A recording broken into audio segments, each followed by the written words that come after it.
contando historia. Dijo Antonio Machado, aquel poeta español: caminante no hay camino, se hace camino al andar se hace camino, y al volver la vista atrás se ve la senda que nunca se ha de volver a pisar. Caminante no hay camino, sino estelas en la mar. Le agrega el cantor catalán: murió el poeta, lejos de su hogar, lo cubre el polvo de un país vecino. Al alejarse le oyeron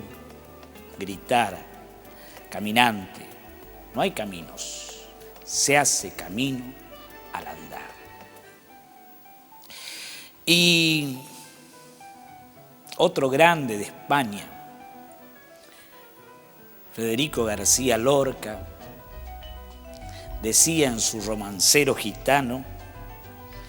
en el romance de la luna, luna, que venían los gitanos: huye, luna, luna, luna, que ya llegan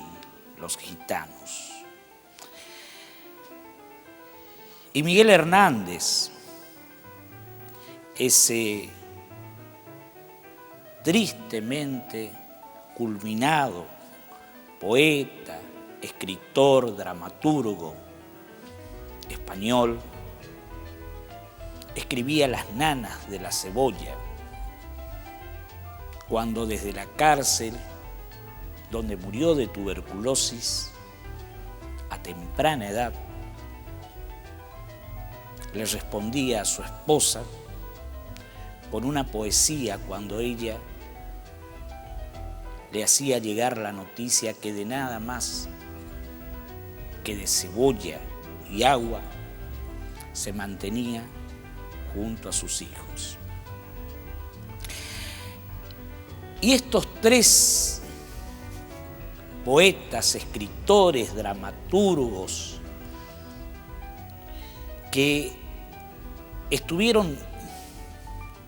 metidos entre los finales del siglo XIX, comienzos del siglo XX, en la vorágine de la España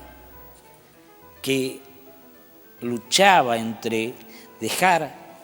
sus vestigios medievales, sus atávicos milenarios, hábitos monásticos, por los principios de la República,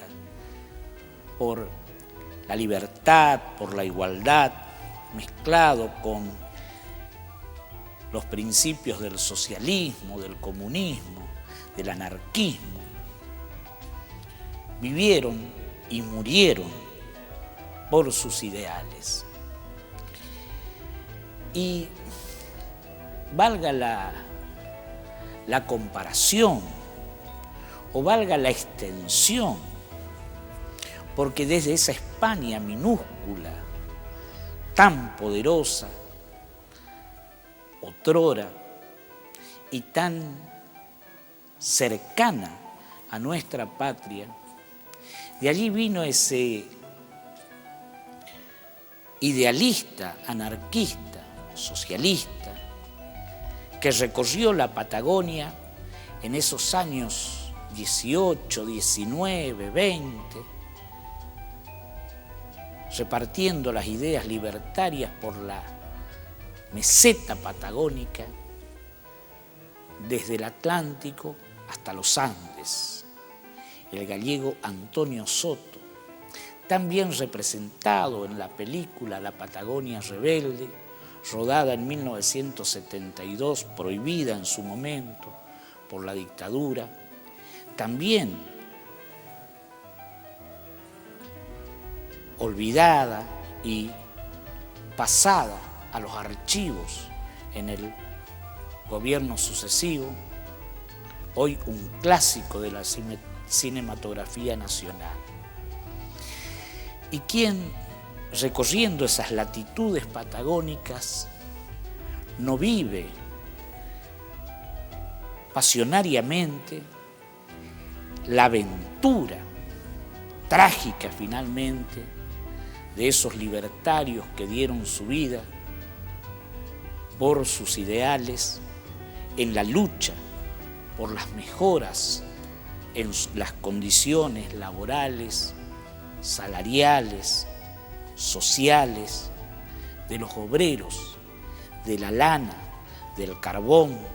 del petróleo, de la minería, de la riqueza patagónica de nuestro suelo. Pero esto va mezclado con la vida idealista de otros individuales libertarios anarquistas, Simón Radowisky, Wilkins, Urs Wilkins, Severino Di Giovanni, la pasionaria Dolores Ibarruri, vasca, española, de una larga y prolífica vida, mezclada con una tragedia familiar al haber perdido todos sus hijos a temprana edad. El caso de la rusa española Rosa Luxemburgo, muerta a culatazos y con un tiro de gracia por luchar por sus ideales en 1919, en los albores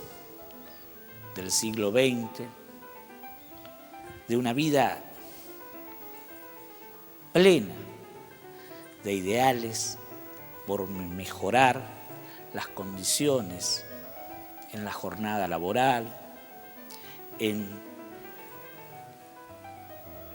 los beneficios sociales, en la época donde la revolución industrial consumía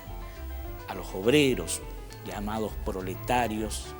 en condiciones de miserabilidad. El caso de Sacco y Vanzetti, perseguidos por los mismos ideales, llevados a la silla eléctrica en 1927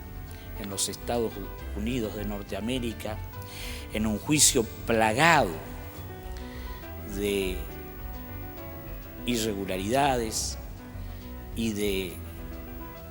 tendenciosidad por parte de una sociedad que pugnaba por oponerse a las mejoras laborales, a la jornada laboral, a las mejoras sociales de las clases obreras. Referíamos la nota que hiciera en el diario La Nación de Buenos Aires, allá por 1886, el poeta y líder de la Revolución Cubana temprana contra España, José Martí, cuando en su calidad de corresponsal del diario La Nación de Buenos Aires y de otros diarios americanos, debió escribir la nota refiriendo el momento en el cual los 6 mártires de Chicago, tal como pasaron a la historia, fueron llevados a la horca.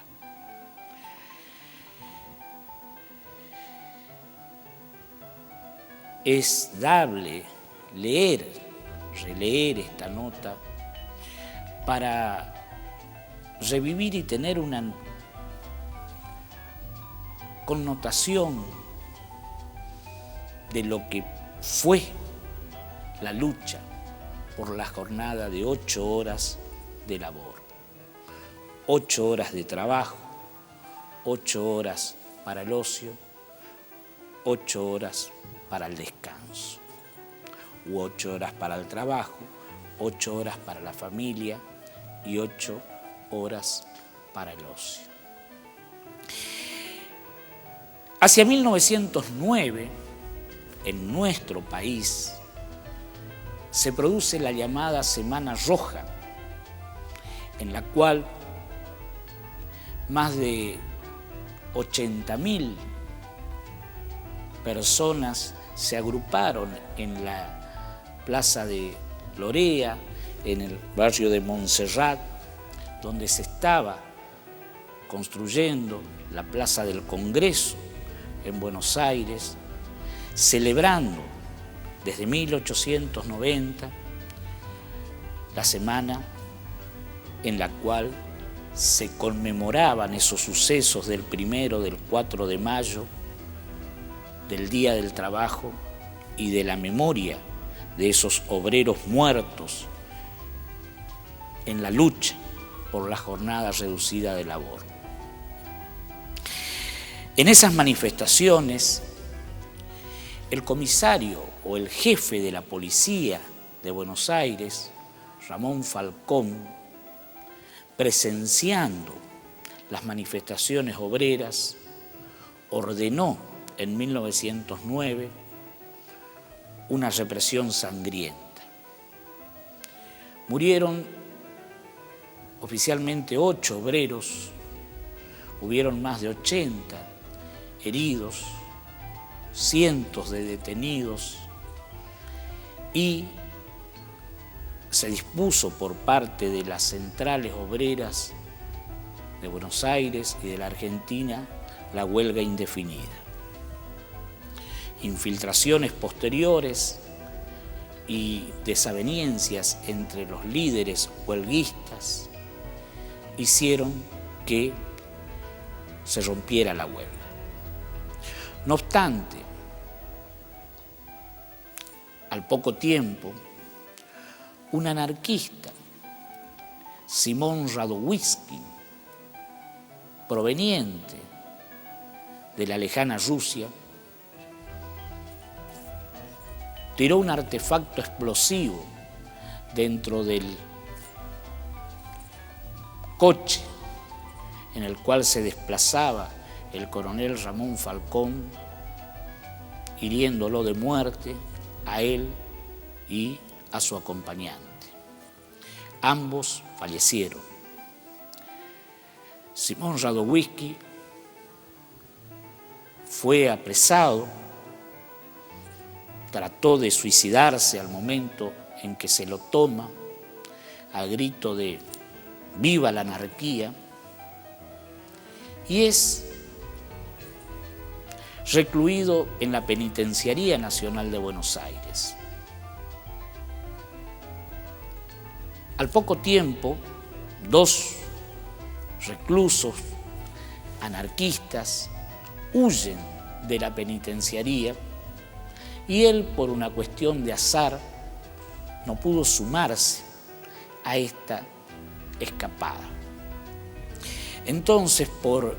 la simpatía que despertó entre los guardias y el resto de los reclusos, y para evitar su probable fuga, fue enviado a la cárcel del fin del mundo, a la prisión del fin del mundo, que está ubicada en la isla del fin del mundo, Ushuaia.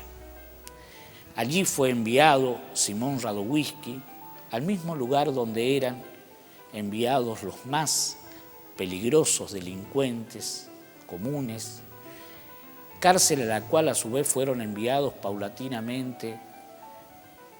los presos políticos o que por cuestiones políticas no eran avenidos con el gobierno. En esa cárcel, Szymon Radowiecki vivió realmente una vida absolutamente inhumana. Fue sometido a vejaciones innombrables,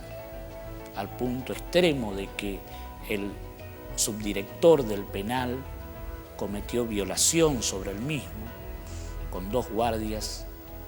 que produjo un estrépito periodístico en Buenos Aires al llegar esta noticia.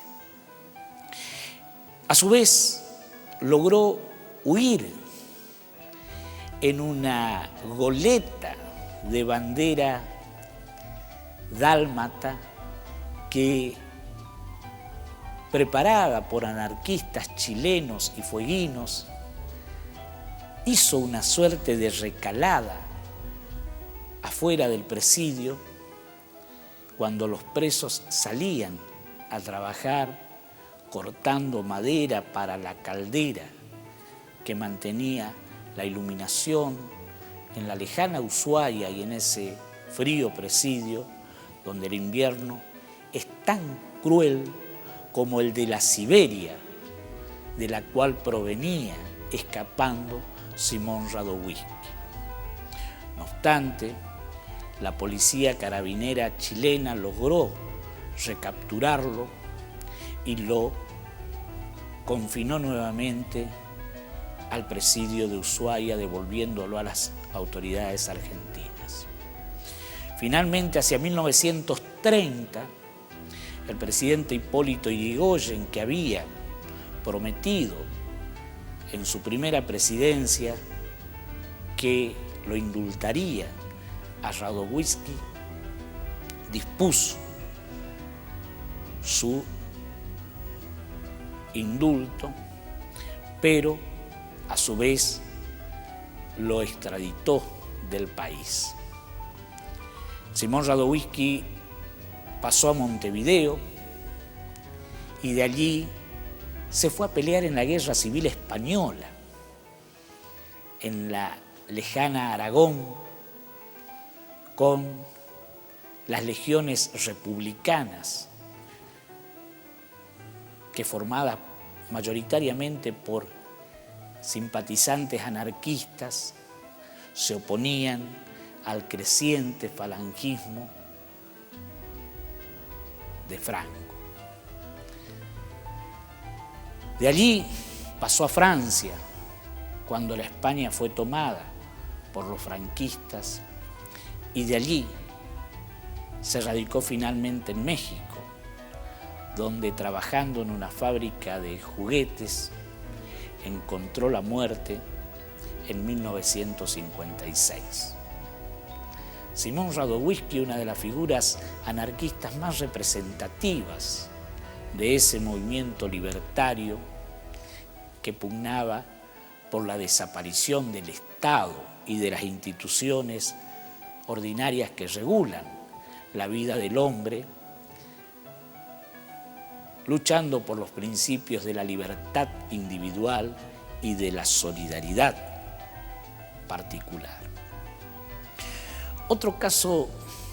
sumamente llamativo es el de Kurt Wilkens. Kurt Wilkens, personaje anarquista proveniente de Alemania, que llega a nuestro país y, radicado en Buenos Aires, trabajando en talleres de la localidad de Morón, lleva a mano propia la venganza de la matanza impiadosa llevada adelante por el ejército argentino en la llamada Patagonia Trágica. Decíamos que entre 1919 y 1921 se desarrolló una huelga general en la Patagonia en la lucha por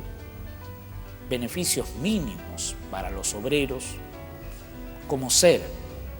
barracas donde asilarse del frío, una vela para iluminarse, una ración de comida con que mantener su estómago lleno y condiciones mejores que las que los patrones le daban a las ovejas. 1.500 aproximadamente fueron los obreros muertos por fusilamientos directos del ejército argentino, cuya expedición se puso al mando del teniente coronel Héctor Benigno Varela. Tomados en las diversas estancias, en los diversos poblados, en los lugares donde fueran encontrados los grupos de obreros, eran desnudados, obligados a cavar fosas comunes y fusilados en el acto por las fuerzas del ejército argentino comandadas por Varela. 4 eran los dedos que levantaba Varela y cada 4 obreros elegía a quién fusilar. Un enero caluroso en Buenos Aires, Kurt Wilkens, joven anarquista, con una bomba de fabricación casera, esperó a Héctor Benigno Varela salir de su departamento en la céntrica calle Santa Fe. Allí arrojó la bomba a los pies de Varela, ocasionando aproximadamente 13 lastimaduras en el cuerpo del militar, quien, tomado de un árbol, intentó desenvainar su sable para defenderse y Wilkens descerrojó los 4 tiros con que Varela ultimaba a los obreros en el sur, descargando en el cuerpo del militar. Murió Varela y Wilkens, con las piernas destrozadas por la bomba, fue llevado por la policía de Buenos Aires hasta la comisaría más cercana y de allí comenzó el proceso penal con garantías suficientes para la defensa del mismo, a punto tal que el oficial de la policía que lo tomó en la comisaría opuso resistencia a los miembros del ejército que llegaron para hacer justicia en el acto contra Kurt Wilkens. Dispuesto su presidio por reclusión, fue ultimado a balazos también en la cárcel por un familiar del coronel Varela de apellido Temperley, quien a su vez, años después, también fue ultimado por otro seguidor anarquista. Días de lucha en una Argentina, en una España y en un mundo que vivían los momentos de la intensificación de las luchas sociales en pos de mejoras para los obreros que vivían angustiados la miseria a la cual eran sumidos por la feroz revolución industrial que tragaba sus horas, su descanso, su salud, sus familias. Y digamos, ¿qué tendría que ver el inicio con Antonio Machado, Federico García Lorca y Miguel Hernández? Los tres fueron víctimas por sus ideales de la persecución política y muertos en difíciles circunstancias. El caso de Federico García Lorca, fusilado a mansalva en los albores de la Guerra Civil Española. Seguiremos con estas historias. Narraremos el fin de Severino Di Giovanni, expuesto en Las Aguafuertes por Roberto Ar, contando historias.